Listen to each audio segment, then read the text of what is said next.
اور وہ روایت کے جس کا اشارہ میں نے پہلے کیا کہ مولا کائنات علی علیہ السلام ساری رات ابن عباس کے سامنے بسم اللہ کی تفسیر بیان فرماتے رہے، اور جب طلوع فجر کا وقت قریب ہوا تو امام نے ارشاد فرمایا ہے ابن عباس افسوس کہ رات کی گھڑیاں اب اختتام پذیر ہو رہی ہیں، اور میں بسم اللہ کی تفسیر مکمل نہیں کر سکا، لیکن مختصر جملوں میں تم سے یہ کہتا ہوں کہ جو کچھ پورے قرآن میں ہے وہ سورہ الحمد میں ہے، جو کچھ سورہ الحمد میں ہے وہ بسم اللہ میں ہے، اور جو کچھ بسم اللہ میں ہے وہ اس کے حرف با میں ہے، اور جو حرف بے جو ہے یہ حرف با اس کا ایک نقطہ ہے جو اس کے نیچے ہے، وَأَنَا النُّقْطَةُ تَحْتَ الْبَاءِ، اور وہ نقطہ میں ہوں جو بے کے نیچے ہے۔ در حقیقت اشارہ فرما رہے تھے اس پیغمبر اکرم کی حدیث کی طرف کہ جس میں حضور نے ارشاد فرمایا انا مدینۃ العلم وعلی بابھا، اصل تو حضور کی ذات ہے، وہ شہر علم ہے، وہ مرکز علم ہے، اصل تو وہ ہے، اور یہ ہے دروازہ اصل تک جانے کے لیے، راستہ یہ ہے قرآن، القرآن مع علی وعلی مع القرآن، یعنی یہ اس بات کی طرف اشارہ تھا کہ ہمیں قرآن فہمی کے لیے ان ہستیوں کی طرف رجوع کرنا چاہیے۔ تو یقیناً ہم یہ اصول سمجھ سکتے ہیں بسم اللہ الرحمن الرحیم میں کہ ہمارے ہر کام کی ابتدا بسم اللہ سے ہو، لفظ اللہ الرحمن اور الرحیم کی جو ترتیب ہے وہ بجا اور بمورد ہے اور درست ہے کہ پہلے اللہ کو ہونا چاہیے تھا، پھر الرحمن کو، پھر الرحیم کو۔ انشاءاللہ اس سلسلے میں کل عرض کروں گا کہ اس ترتیب میں کیا حکمت جو ہمیں سمجھ میں آتی ہے وہ کیا ہے، اور ظاہر ہے کہ اس کے بعد والی آیات مبارکہ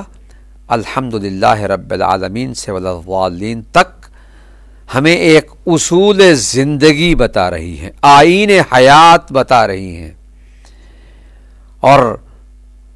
میں انشاءاللہ اس کا آغاز باضابطہ طور پر کل سے کروں گا کہ الحمد کا معنی کیا ہے اور کیوں اللہ سے مخصوص ہے، رب کا معنی کیا ہے، عالمین سے مراد کیا ہے، جلدی جلدی عرض کروں گا تاکہ ہم کسی موضوع تک آگے پہنچ سکیں۔ لیکن آج کی ہماری اس بحث کا خلاصہ یہ ہے کہ اللہ تعالیٰ نے اپنے کلام کا آغاز بسم اللہ سے کیا۔ بسم اللہ اس سورہ مبارکہ کی پہلی آیت ہے کہ جو قرآن مجید کی پہلی سورت ہے، اور اس کی تفسیر سمجھنے کے لیے ہمیں، چونکہ ہم درس تفسیر یا بحث تفسیر یا بیان تفسیر میں ہیں، میں مکتب اہل بیت علیہم السلام کا ادنا طالب علم ہونے کے حوالے سے کوشش کروں گا کہ سب سے پہلے تفسیر القرآن بالقرآن کو بنیاد قرار دوں، اور اس کے ساتھ احادیث رسول اللہ اور روایات ائمہ علیہم السلام کو سامنے رکھوں، اور اس کے بعد جو کچھ ہمیں ظاہری طور پر سمجھ میں آتا ہے، کچھ تھوڑا بہت لغت سے مدد لیتے ہوئے، کچھ تھوڑا بہت محاوروں سے استفادہ کرتے ہوئے، ہم اس کلام الہی کے مقصود کو سمجھنے کی کوشش کریں تاکہ اس کا پڑھنا ہمارے لیے مفید ثابت ہو، اور یہ کتاب ہدایت ہے، کتاب رہنمائی ہے، کتاب سعادت ہے، کتاب زندگی ہے،